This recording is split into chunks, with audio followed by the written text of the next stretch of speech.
TuneIn Radio.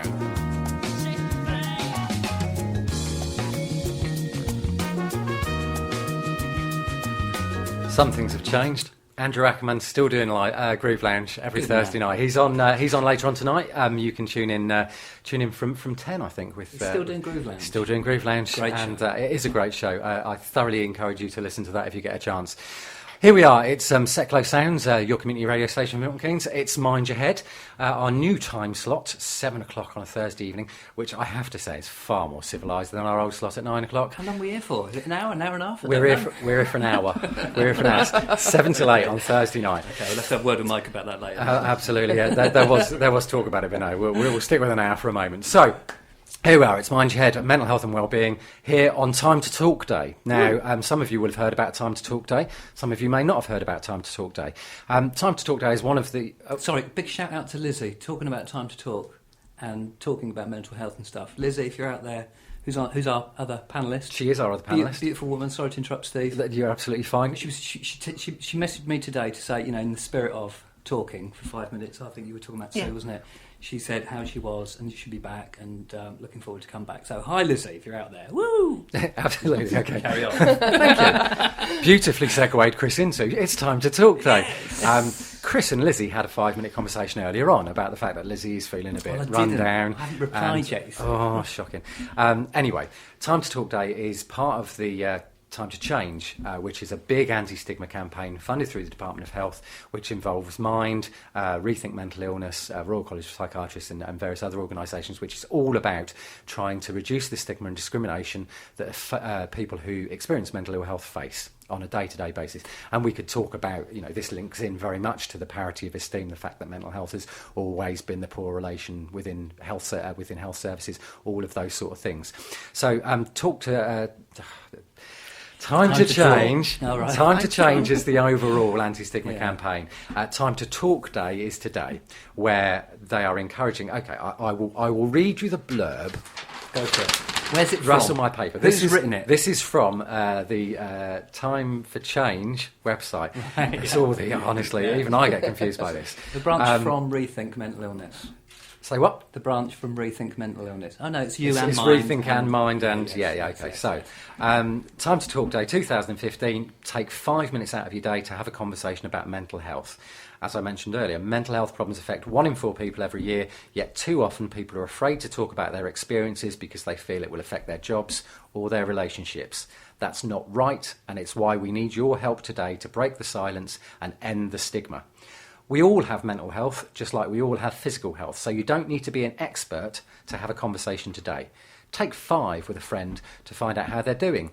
Watch and share our film or have a conversation online. These are small things that you can do to make a big difference. I think that's what they're trying to say, is actually just that few minutes, like you did, Chris, that few minutes to say, how you doing? How are things? How are you feeling? Just that little bit of time out of your day can make all of the difference. Those of you that have seen some of the Time for Change campaign videos, the anxiety that you have about broaching with somebody who's experienced mental health problems, their health, it's all a bit scary, and it doesn't need to be. And I think that's the point. So they finish off with, once you've had your conversation, don't forget to come back and record it on our interactive counter by midnight tonight. So that's midnight, i.e., 4 hours time. They want the counter to show at least 24 hours worth of conversations. So make sure you remember to log your 5 minutes. So what they're encouraging people to do is to go to their website, which is here we go. I've got to remember now, haven't I? It's timetochange.org.uk. Well done. Sorry? Well done. Thanks. Or you can get them on Twitter. There's, one of the hashtags that's trending, top trends today actually is hashtag Time to Talk, which is the point of today. You can get all the information there. There's some really nice things that you can download if you want to, but make sure you have that 5-minute conversation. Not just today. Today they're doing a big campaign, but actually those 5-minute conversations with people every day. Just text somebody, have a conversation on the internet, send somebody a message, say hello to somebody waiting at the bus stop. Actually, it's really good for both of us. If I start to have a conversation with somebody feels valued because I'm having a conversation, and I tend to learn something or meet somebody new. It's got to be a good thing. Sue, you were the one that I think mentioned that we planned this so beautifully well that the first show of the series is going to be on Time to Talk Day. What's your understanding of the day? Have I covered it all? You covered it all, yeah. And to be honest, this is my first time I spoke today. Excellent. So you're having your 5-minute... Sue, right. how are you? Very well, thank you. Jolly good. Things good in your world? They've got improved now. Now everything's going on again. Yeah? Excellent. And you're happy to be back here? Definitely. It's a beautiful thing. Okay. Chris, how are you? I'm good. Yeah? Had a good day? Yeah, it's been fantastic, actually. Yeah. Excellent stuff. Yeah, fantastic day. Sunshine, gardener, so Always it's nice to have a little bit of good weather. Absolutely. And Catherine, how are you? How's your day? Very good, thank you. Yeah? Yes, I haven't stopped talking. Fair enough. There you go. So, there you go. So everybody can get involved in this, and I think that's the point that Time to Talk and the Time to Change campaign more generally is saying. You don't have to be frightened of mental illness. You don't have to be frightened about talking about mental health. People are people are people are people, and we're all people, and we all like to be, considered and thought of, and actually just sending that text, having that conversation can make such a difference in people's worlds. So get a look on the website. You can get there through the Mind website, through the Rethink website, or through the Time to Change website, which is timetochange.org.uk. And they will encourage you and give you some ideas about what you might want to talk about, which has got to be a good thing, I would argue. So yeah, everybody can do that. Don't just do it today. Bear that in mind for future reference as well. You can talk to people every day, and I would strongly encourage you to do so. So I will bear in mind the fact that this is the first time you've spoken today. I might start sending you a text in the morning, just saying, "Morning, how you doing?" Okay, thank you. And I expect responses, whatever time it is. Whatever time, yeah. Get out of bed, come on. Okay, the other thing that we spoke about, and I think we covered this last series, where we spoke about the two MPs who had gone into the House of Commons and spoken about their own mental health experiences. Chris, you were looking at this earlier. Give us the introduction. My mind's harking back to a year and a half ago. I think it was something like January, February in 2012. And I turned on the telly one day, and there was, on, I can't remember what channel, the debate in the House of Commons, the mental health debate. I'm listening away, and before my very eyes, two MPs stand up, Charlie Walker and then Kevin Jones, talking about their mental health difficulties in Parliament. And Charlie Walker was saying how he experienced OCD, and he has done for the last 30 years. Sometimes he's all right, sometimes it really does affect his life and his relationships, and how he interacts with his family. And then there was Kevin talking about his depression, and then asking Parliament to even have a mental health clinic within the House of Commons, so that they can just face things and just be able to talk about it. And it's since then, and this is what's lovely about coming back at this time now, sort of a year and a half later, or however long it's been, the parity of esteem that you've mentioned earlier. It seems like that debate itself has kicked off that whole awareness about mental health and how common it is. You don't have to go very far before you know somebody who's experienced mental health difficulties. So it's fantastic news, really cool. Couldn't believe I saw it on the telly, and on the day we brought it into the show that week. We talked about it, made a big hoo-ha of it, didn't we? We were really excited about it. We were really excited about it. And it's great to see that it's been taken seriously, and this kind of effect is starting to roll out. It's fantastic. Yeah, this was followed, actually. They'd gone into the Commons to talk about it, and I was lucky enough to be at the Mind conference shortly after that, where Charlie, I think it was, the blue half of it. I remember you saying, came in to talk to us after dinner and spoke very openly and very movingly about his difficulties. He has obsessive compulsive disorder, and found just day-to-day life really quite challenging, and he'd have to do things several times and just kind of getting his head around it.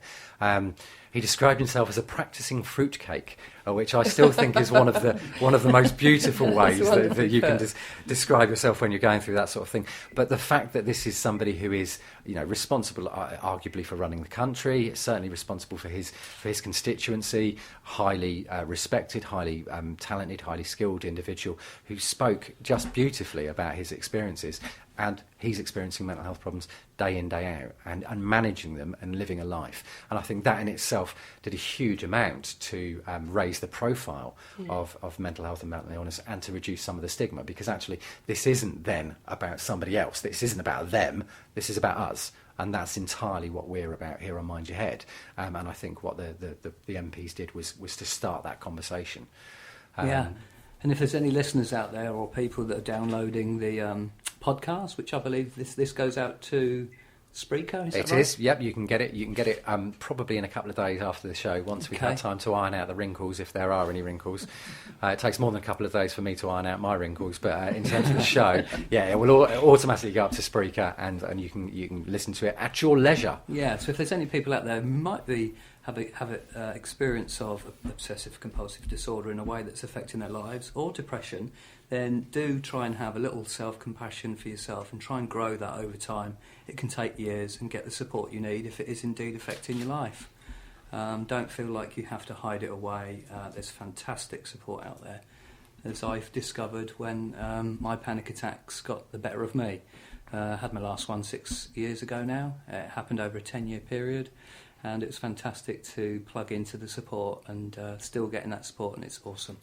Yeah, fantastic. Excellent stuff. Get yourselves out there. One of the things we should mention is that we're also going to be putting up a whole heap of links on our Facebook page and on our Twitter page, with links to the things that we talk about, and also links to more general advice services. So, for example, Mind's A to Z of mental health. Brilliant resource. It's one page which runs from kind of anxiety to Zopiclone. I'm guessing Zopiclone. Zopiclone's a sleeping tablet, just for those that you didn't know. But it covers everything in between. I was desperately trying to think of something beginning with Z, to be honest with you. And there are some really good downloadable resources, some videos you can watch, all of that sort of stuff. So we'll put links on our Facebook page and on our Twitter if you're interested, and you can get involved that way as well. And as Chris says, take the time. Be easy on yourself, don't give yourself too hard a time, and take the help when you need it, because actually it makes such a huge difference. So what that has led to, arguably, those MPs, is that a couple of things have happened over the last year. We talked about parity of esteem. Sorry, excuse me. Which there was a report called Whole Person Care from Rhetoric to Reality, which is a bit wordy, but basically it's on about, we've had this idea of whole person care. Lots of people have been talking about it, but nothing really has been done. We need to make that a reality. It highlighted the significant inequalities that existed between physical and mental health care, including preventable premature deaths, lower treatment rates for mental health conditions, and an underfunding of mental health care relative to the scale and impact. We talked earlier about 1 in 4. 1 in 4 people experience mental ill health, and yet we've got something like 8% of health service spending on mental health services. If you look at health promotion, across the country in the last 5 years, 4% of health promotion has been around mental health, with 96% around physical health. It makes no sense, and it shows the way that mental health has been stigmatised almost by the services that are there to do it. So parity of esteem is best described as valuing mental health equally with physical health. So more fully, mental health care should give equal access to the most effective and safest care and treatment, equal efforts to improve the quality of care, the equal allocation of time, effort and resource on a basis commensurate with the need, equal status within healthcare education and practice. That's a huge issue, because GPs, who are the one-stop shop really for people's health, in terms of the amount of training they have in mental health, it's tiny compared to the level of demand that they have. Somewhere between 25 and 33% of GP appointments have got a mental health link, and yet they spend such little time in their training on mental health. They should also have equally high aspirations for service users, which I think is probably the one that jumps out at me most. We should expect, we should hope, we should aspire to people coming into our services getting the best quality care in the right way at the right time, and helping people move forward to a better place in their life. It's a marvellous thing. So parity of esteem, and the Deputy Prime Minister, Mr. Nick Clegg, who some of you may have seen on The Last Leg last week. Did anybody see that? It was No. quite funny. They ribbed him something chronic. He's announced that treatment for mental health conditions will be brought into line with other NHS services with the introduction of the first ever waiting time standards. Bringing treatment for mental health problems on a par with physical health will end years of discrimination. Great. Good news. It's About really time, good isn't it? news. Yeah. They're also there's going to be 120 million to improve mental health services. That's predominantly around talking therapies, the IAPT service, the improving access to psychological therapies. So for the first time from April 2015, so